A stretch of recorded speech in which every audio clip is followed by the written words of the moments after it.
joining us today to talk about multi-generational wealth planning and financial education. We have Lisa DeTana, private wealth advisor, managing director, and senior vice president of investments at Raymond James. Well, Lisa, it's great to have you with us today. Thank you for having me. Great to be here. Of course, and I understand that your personal journey in the profession started at a very young age. So, why don't you talk to us about what initially drew you into financial planning? Sure. So, my grandpa, Steve, had a little motel by Disneyland. And starting when I was about 5 years old, if I told him I wanted something, he would have me punch a time card and go to work. And in those days, I was cheap labor, about $2 an hour, but I would stuff glasses after they were dishwashed for the rooms. I would roll coin. As I got a little older, I learned how to make the deposits, answer the switchboard, etc. And he would take me to the bank once a week to make deposits for the motel, and he would hand me my check. And he would say, "What are you going to do with this money? I know you want to buy a bicycle," which was one of my first with training wheels purchases I wanted. He said, "But you really should only spend some of this money on that. And if you save at least a third, I'll match you. And if you think about maybe an organization that helps people, fire department, church, anything that you think is good to do to help other people, and you're willing to put some of your money there too, I will match that." He also would pay me to get A's. So from the time I was in kindergarten, I got paid $40 for every A on my report card.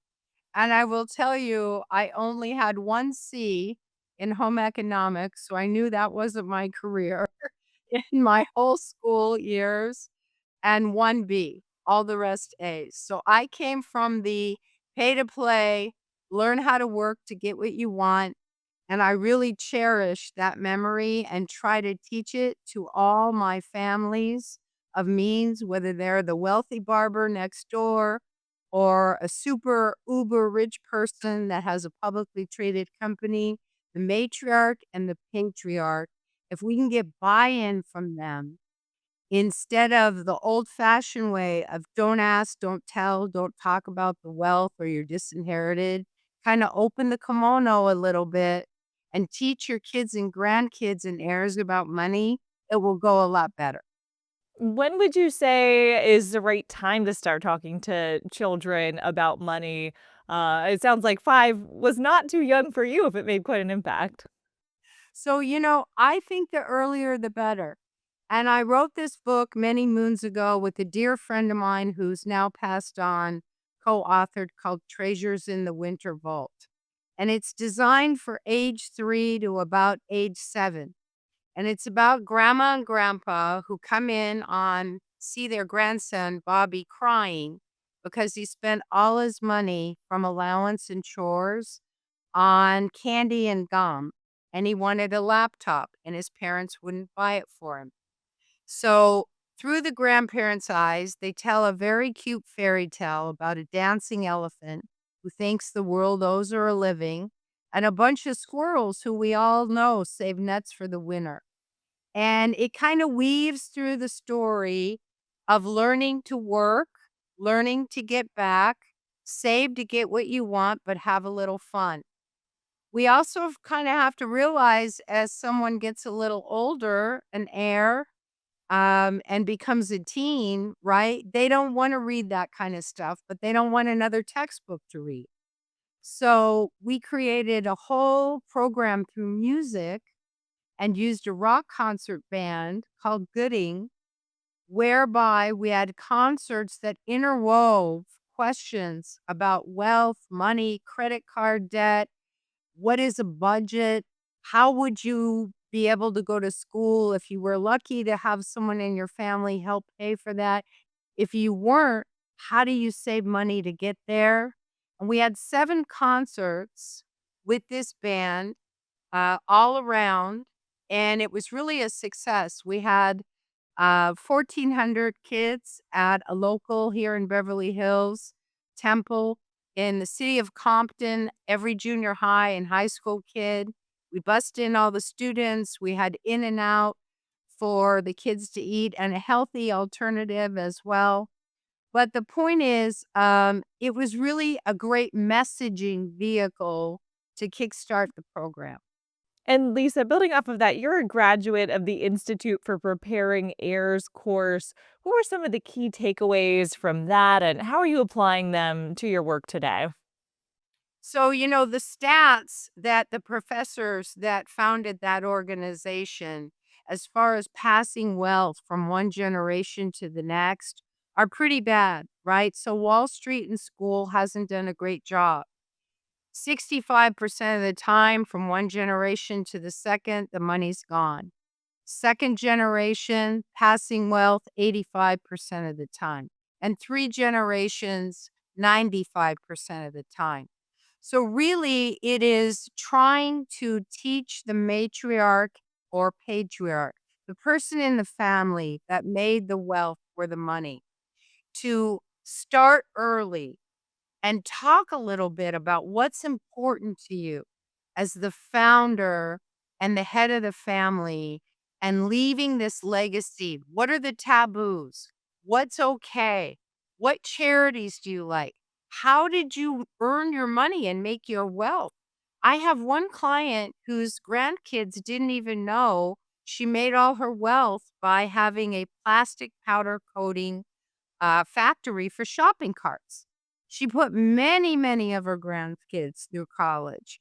And the first family meeting that we had was having grandma get up and talk about how she built a tremendous amount of wealth and what she expected of the kids and grandkids, and also have a little fun, right? Have an annual retreat, but talk about what's important, how to be respectful with the money, how to together expand on what the head of the family's charity was and make it appropriate for the next gens and the generation after that to tweak it a little bit and get involved, because the involvement and the buy-in is what we want to really have success where we keep the money for generations to come. Lisa, you've clearly had a lot of success in this space and a lot of meaningful conversations and communications with your clients about these topics. What would be some advice you would have to other advisors for incorporating intergenerational wealth planning and financial literacy for younger generations into their practices? So I think really inviting the whole family to come to a day, have it broken down perhaps first with the matriarch, patriarch, both if there are still together or alive that made the wealth, and have them write their legacy. What's important to them? What do they expect? How do they want the money to grow? Are they satisfied with everybody following their passion? Is there some kind of responsibility, obligation that they expect the heirs to stand up and hold true in their heart? But really open dialogue, right? Some families don't want to do that or not sure how to start. So we built a slideshow for every family with their input on what's important to them, how to honor the mission statement of the family. If some wealthy folks or the wealthy person next door doing just fine, that did everything right, don't want to talk about when they're gone, why they did something, maybe left one heir more money than the other, there is something called a family love letter that you could include in the information in your trust as a side letter to explain to the family why you thought it was important to do what you needed to do, if there was a special needs situation in the family, etc. But opening dialogue and really creating an internship program with the kids and grandkids, or even people that win the lottery or sudden money of some kind, built their company and all of a sudden it's wildly successful. Many of those corporation executives look at the lieutenants that help them make their money as an extension of their family, along with the charity that is near or dear to their heart. So we created this program called Money Smarts, and we have about 65 modules on it. It's free to anybody, and I think you'll probably show our information at the end of the interview. Please use it. Don't feel free to copy it. That's a form of flattery, in my opinion. But really, it is partnered with an internship program, which we have every summer for young kids, 6 to 11, teens, 12 to 16, and college students, 17 to 22. And then we have our adult class. This past year, we had 80 interns over the summer for 4 different sessions. The year before, 92. So create kind of fun stuff that is messaging in a way that that particular family or group of young people can make the medicine go down easier, enjoy rolling up their sleeves, and learn how to work to get what they want, save, right, for big ticket items or school or a house, and really incentivize, catch people doing things when they do something right. Well, Lisa, a lot of powerful information there. Thank you so much for joining us. My pleasure. Have a great day. Thank you, Jenna. It's been really a lot of fun. Well, likewise, and thank you to everyone out there watching. Once again, that was Lisa Datana, Private Wealth Advisor, Managing Director, and Senior Vice President of Investments at Raymond James. And I'm your host, Jenna Dagenhart, with Asset TV.